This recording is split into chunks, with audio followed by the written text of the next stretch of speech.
الحمدللہ رب العالمین والصلاة والسلام علی سید الانبیاء والمرسلین اما بعد فاعوذ باللہ من الشیطان الرجیم بسم اللہ الرحمن الرحیم۔ الحمدللہ حج کا بیان جاری و ساری ہے، اور پچھلے ایپیسوڈ میں ہم نے مزدلفہ کے وقوف کے بارے میں آپ کی خدمت میں ذکر کیا تھا کہ مزدلفہ میں پوری رات گزارنا سنت کریمہ ہے، اور طلوع فجر سے طلوع آفتاب کے درمیان ایک لمحہ بھی اگر آدمی ٹھہرے تو واجب وقف ادا ہو جاتا ہے، یعنی وقوف جو واجب ہے وہ ادا ہو جائے گا۔ لیکن اگر کمزور ہیں، بچے ہیں، بوڑھے ہیں، عورتیں ہیں، بیمار ہیں، تو اگر وہ طلوع فجر سے پہلے بھی نکل جاتے ہیں تو ان پر کوئی دم وغیرہ لازم نہیں ہوگا۔ اور اگر کوئی مریض کی تیمارداری پر صحت مند آدمی مقرر ہے یا جسے ویل چیئر چلانی ہے، اگر وہ ٹھہرے گا تو آگے بہت زیادہ دقت ہوگی، تو اس کے لیے بھی اللہ کی رحمت سے امید ہے کہ گنجائش نکلے گی، اور یہ بھی طلوع فجر سے پہلے نکل سکتا ہے۔ لیکن ہمارا مشورہ یہ ہے کہ آپ بالکل جو مزدلفہ اور مینا کا کنارہ ہے وہاں پر آپ وہاں پر قیام رکھیں، فوری طور پہ فجر پڑھیں اور فوراً مینا کی طرف روانہ ہو جائیں۔ اب جو آپ مینا پہنچیں گے یہ 10 ذو الحجہ کا دن ہوگا، اور اس میں 4 ارکان میں ترتیب احناف کے لیے واجب ہے۔ جو امام اعظم ابو حنیفہ رضی اللہ تعالیٰ عنہ کو فالو کرتے ہیں وہ ترتیب سے 4 افعال کریں گے۔ پہلا کنکری مارنا، دوسرا قربانی، تیسرا حلق یا قصر کرنا، اور چوتھا طواف الزیارہ ہوگا۔ امام شافعی کے جو پیروکار ہیں ان کے لیے ترتیب واجب نہیں ہے، لیکن ہمارے لیے ترتیب واجب ہے۔ یاد رکھیے کہ آج صرف ایک شیطان کو کنکری مارنی ہے، وہ بڑا شیطان کہلاتا ہے۔ یہ بڑی سی وال ہے، آپ معلوم کریں گے، اور سب وہاں مار رہے ہوں گے، آپ کو پتہ چل جائے گا، اور اس کو کم از کم 7 کنکریاں مارنی ہیں۔ آپ احتیاطاً زیادہ لیجئے گا کہ بعض اوقات جب آپ مارنے لگتے ہیں تو دوسرے کا ہاتھ لگتا ہے، وہ گر جاتی ہیں، مس ہو جاتی ہیں، پہنچ نہیں پاتی، تو 7 سے زیادہ لیں۔ سامنے ایک وال ہے اور اس کے آگے پھر ایک چھوٹی باؤنڈری وال بنی ہوئی ہے۔ جب آپ کنکری مارتے ہیں تو وال پہ جا کے لگے بیسٹ ہے، ورنہ کم از کم وال اور جو باؤنڈری وال ہے اس کے درمیان میں جا کر گرے تو آپ کی وہ کنکری شمار ہوگی، ویلڈ ہوگی، ورنہ گویا کہ ضائع ہو گئی۔ 7 کنکریاں آپ کو مارنی ہیں۔ وہاں پہ آپ پہنچ جائیں۔ اب جیسے آپ مزدلفہ چلے ہیں طلوع فجر کے بعد، ٹھیک ہے، وہاں پہنچ گئے، اگر آپ طلوع آفتاب سے پہلے بھی مار لیں ہے جائز، کیونکہ آج جو کنکری مارنی ہے اس کا وقت ہے طلوع فجر کے بعد سے لے کر دوسرے دن کی طلوع فجر تک، یعنی پورا یہ دن آپ کا اور اگلی رات پوری، اس میں آپ یہ پہلے دن کی کنکری مار سکتے ہیں۔ لیکن افضل سنت یہ ہے کہ زوال یہ طلوع آفتاب کے بعد ماریں۔ طلوع آفتاب سے لے کر اور زوال کے وقت کے درمیان مارنا سنت کریمہ ہے۔ تو گویا کہ اگر آپ فجر کے فوراً بعد پہنچ جاتے ہیں، کسی طرح کنکری مار دی، تو بہرحال آپ کے کنکری کا واجب ادا ہو جائے گا۔ لیکن تھوڑا ویٹ کر لیں، جب سورج نکل آئے، طلوع آفتاب ہو جائے، پھر ماریں تو سنت کریمہ کی ادائیگی کا ثواب بھی ملے گا۔ پھر زوال کے وقت سے مغرب تک کے درمیان مارنا جائز، اور مغرب کے بعد سے لے کر اگلے دن کی طلوع فجر کے درمیان مارنا خلاف سنت اور مکروہ لکھا ہے، لیکن یہ گناہ نہیں ہے۔ بلکہ اگر آپ یہ سمجھتے ہیں کہ دن میں کنکری ماریں، بہت زیادہ رش ہے، ہم رات میں مار لیں گے کیونکہ آپ کے ساتھ بچے ہیں، عورتیں ہیں، بوڑھے ہیں، مریض ہیں، تو بالکل آپ رات میں بھی مار سکتے ہیں۔ پہلے دور میں غالباً کراہت اس لیے تھی کہ چراغ ہوتے تھے، اندھیرا کیسے ماریں گے، پتہ چلے گا نہیں پتہ چلے گا۔ اب تو اتنی لائٹنگ ہوتی ہے وہاں پر کہ دن کا سما ہوتا ہے، تو اس لیے آپ اگر رات میں بھی ماریں گے تو بالکل صحیح۔ بہرحال رات کا انتظار تو کون کرے گا، آپ نے مار لی، کنکری کا واجب ادا ہو گیا۔ اس کے بعد دوسری چیز ہے قربانی۔ ذرا توجہ رکھیے گا، میں بات بیان کر چکا ہوں، پھر ایک دفعہ عرض کر دیتا ہوں کہ حج 3 طرح کے ہم نے آپ کو بتائے تھے۔ ایک قران ہے جس میں عمرے اور حج کا ایک ساتھ احرام پہنتے ہیں۔ دوسرا تمتع ہے، عمرے کا احرام علیحدہ ہوتا ہے، پھر آپ فارغ ہو کے حلق یا قصر کرواتے ہیں، پھر حج کا احرام 8 ذو الحجہ کو پہنا جاتا ہے۔ اور حج افراد میں صرف حج ہوتا ہے، اس میں عمرہ نہیں ہوتا۔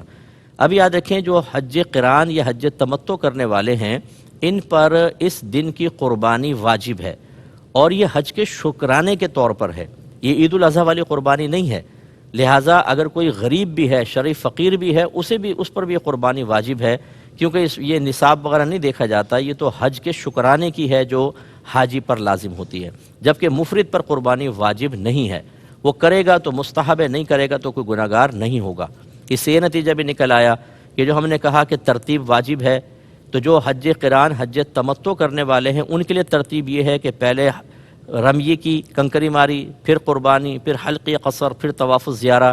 لیکن حج افراد والے کے لیے قربانی تو ہے ہی نہیں، تو وہ پہلے رمیے کرے، پھر حلق کروائے اور طواف الزیارہ کر لے۔ اگر وہ فرض کر لیں کہ قربانی کرتا ہے حج افراد والا، تب بھی قربانی کے سلسلے میں ترتیب لازم نہیں ہے، یعنی رمیے کی پھر وہ حلق قصر کروا لے پھر قربانی کر لے، کوئی مسئلہ نہیں ہے، پہلے قربانی کر لے۔ یہ تھوڑا مسئلہ ذہن میں رکھیے گا۔ اب آپ نے کنکری مارنی، یہ قربانی آپ پہ لازم ہے، یہ ذہن میں رکھیں۔ کنکری مارنے کا تھوڑا طریقہ بس دیکھ لیجئے کہ آپ جب وہاں پہنچ جاتے ہیں بڑے شیطان کے سامنے، تو پھر آپ نے میں نے آپ کو پہلے بتایا کہ کھجور کی گٹھلی سے کے برابر یہ تھوڑی سی بڑی بس کنکریوں، بہت بڑے بڑے اینٹ اور پتھر نہیں مارنے ہیں وہاں پر، اور ایسی بعض جوتا اتار کے مارنا شروع کر دیتے ہیں، بوتلیں مارتے ہیں، بتائیے۔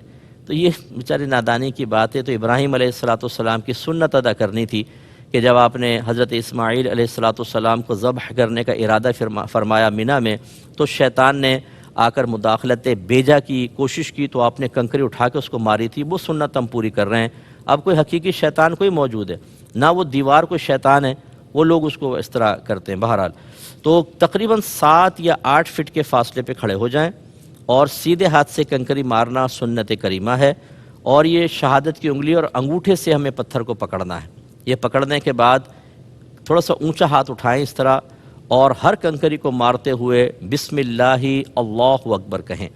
اس طرح کھڑے ہوں کہ منی آپ کے اس طرف آئے تو کعبۃ اللہ خود بخود آپ کے لیفٹ سائڈ ہو جائے گا، اور اس طرح آپ 7 کنکری ماریں گے، بسم اللہ اللہ اکبر، پھر دوسری، پھر اس طرح 7 کنکری ماریں، اور پھر آپ پیچھے ہٹ جائیں۔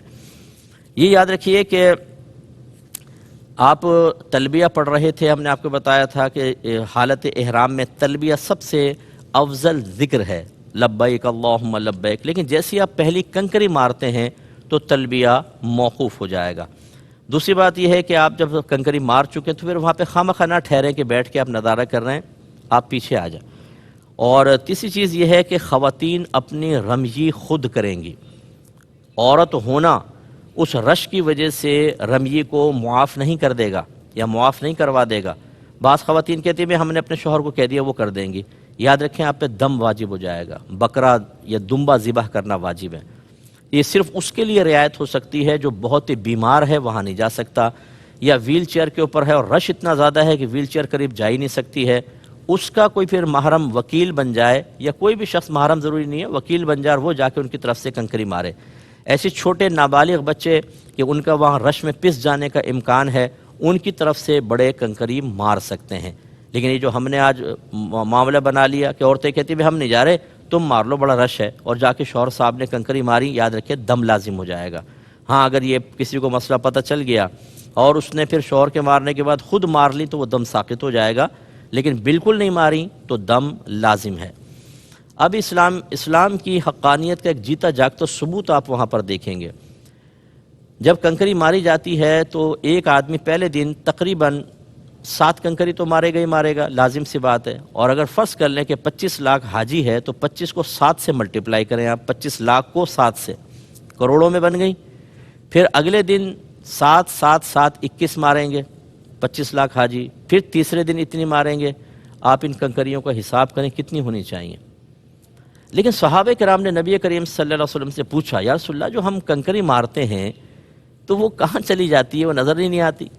نبی کریم صلی اللہ علیہ وسلم نے ارشاد فرمایا کہ جو کنکری اللہ کی بارگاہ میں مقبول ہوتی ہے وہ اٹھا لی جاتی ہے، اگر نہ اٹھائی جائے تو تم کنکریوں کا پہاڑ دیکھو گے۔ تو آپ اگر دیکھنا چاہیں اسلام کی حقانیت کو ثبوت دیکھنا چاہیں تو دیکھیے، فقیر نے بڑا مشاہدہ کیا ہے، میں جا کے بعض اوقات وال کے قریب ہو کے میں نے دیکھا ہے، کنکریاں اس طرح گر رہی ہوتی ہیں جیسے بارش کے قطرے گر رہے ہوتے ہیں، لیکن بہت ہی تھوڑی کنکری وہاں پڑی ہوتی ہیں۔ یہ وہ کنکریاں ہوتی ہیں جو غیر مقبول ہیں، باقی سب کنکریاں غائب ہو جاتی ہیں، گریں گی غائب۔ یہ بڑا کمال ہے۔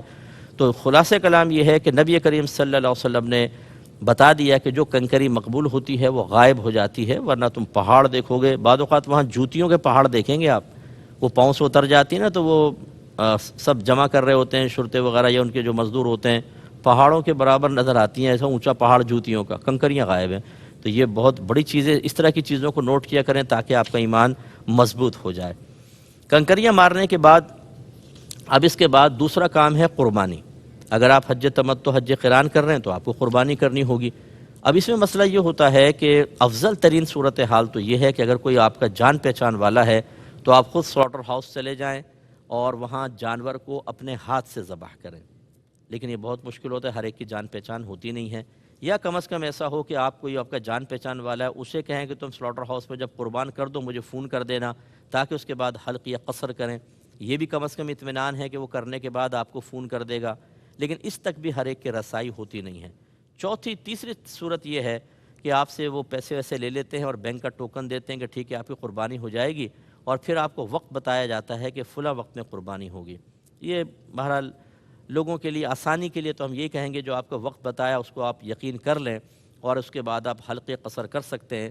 لیکن ہمارے دوست ہیں وہاں پہ، ان کو سلاٹر ہاؤس میں ان کی شراکت ہے، وہ خود بتا رہے تھے کہ یہ قربانی کا، حج کی قربانی کا جانور ربیع الاول تک کاٹا جاتا رہتا ہے۔ ربیع الاول، آپ دیکھیں نا، اگر 25 لاکھ حاجی ہے اور فرض کر لیں کہ اس میں جو قربانی جس پہ واجب ہے فرض کر لیں وہ 15 لاکھ بھی ہوں، تو 15 لاکھ جانور کاٹنا کوئی آسان کام ہوتا ہے؟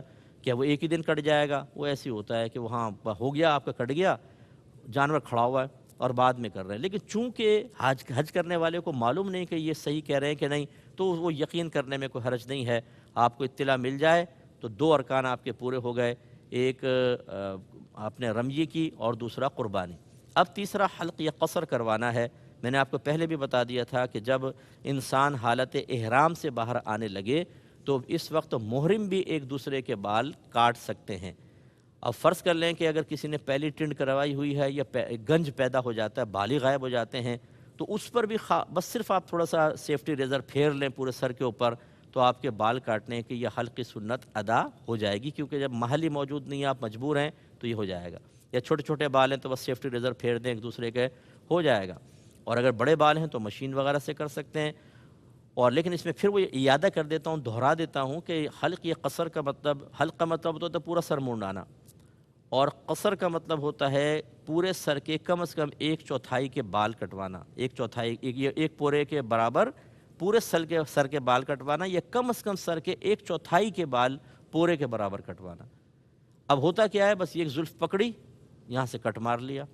اس طرح آپ احرام کی پابندی سے باہر نہیں ہوں گے، حلق یا قصر کی سنت ادا نہیں ہوگی، گناہ گار علیحدہ ہوں گے، اور آپ نے اسی طریقے سے پھر آپ چونکہ وہ آپ سمجھیں گے ہمارا قصر ہو گیا تو نہا لیں گے، کپڑے بدل لیں گے، اور پھر وہ احرام کی پابندی ختم نہیں ہوگی، گناہ گار اور دم لازم۔ تو اس طرح کے آپ معاملات نہ کریں۔ بال آپ کو بڑے عزیز ہیں، لیکن وہاں پر جا کے شریعت کی تکمیل عزیز ہونی چاہیے۔ ٹنڈ کروا لیں، کوئی مسئلہ نہیں ہے، گھر میں آ کے اچھے بال نکل آئیں گے، کوئی مسئلہ نہیں ہے، لیکن ایسی حرکتیں ہرگز نہ کیجیے گا۔ تو اس کے بعد آپ نے پہلے رمیے کی، قربانی کی، حلق اور قصر کروایا۔ اب چونکہ آپ احرام کی پابندی سے باہر ہو گئے، اب آپ غسل کر کے عام کپڑے پہن سکتے ہیں۔ یہ یاد رکھیے کہ یہ حلق جو ہے ضروری نہیں کہ 10 تاریخ کو کریں، آپ 11 کو بھی کر سکتے ہیں، 12 کو بھی کر سکتے ہیں، ٹھیک ہے؟ اسی طرح طواف الزیارہ جو اس کے بعد کرنا، اس کے وقت یہ 10 بھی ہے، 11 بھی ہے، اور 12 کی غروب آفتاب سے پہلے کر سکتے ہیں۔ یعنی آج آپ نہ جائیں، اپنے خیمے میں آرام کر لیں، اگلے دن چلے جائیں، اس سے اگلے دن چلے جائیں، لیکن غروب آفتاب سے پہلے اور اس سے پہلے آپ حلق قصر کروا لیں، تو یہ پاسبل ہے۔ لیکن زیادہ تر لوگ چاہتے ہیں کہ ہم احرام کی پابندی سے جلدی باہر ہو جائیں، تو 10 کو آپ نے حلق قصر کروایا، اب آپ پابندی سے باہر ہیں، جا کے نہائیں اور عام کپڑے پہن لیں، گویا کہ اب طواف الزیارہ عام کپڑوں میں کیا جائے گا۔ اب آپ چلے جائیں، پیدل جانا افضل ہوتا ہے مکے تک، لیکن بہت ہی مشکل ہوتا ہے، اس لیے کوئی سواری وغیرہ لے کر آپ جا سکتے ہیں، اور اس کے بعد آپ کو طواف الزیارہ کرنا ہے۔